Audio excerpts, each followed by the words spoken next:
Want to give your child the freedom of Apple Pay, but keep your sanity and your savings intact? Let's jump straight into setting up Apple Pay for your child through family sharing. First, on your iPhone, open the Settings app.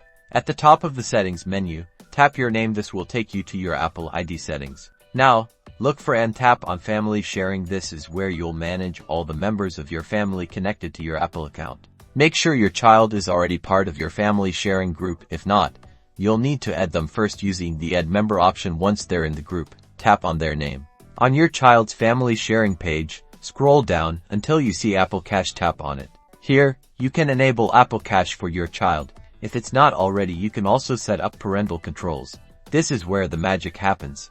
You can set a weekly spending limit and even receive notifications for every purchase they make. Use the transaction history to keep an eye on their spending habits. Now your child can enjoy the convenience of Apple Pay while you maintain control and teach responsible spending habits. Don't forget to like and subscribe for more helpful tech tips.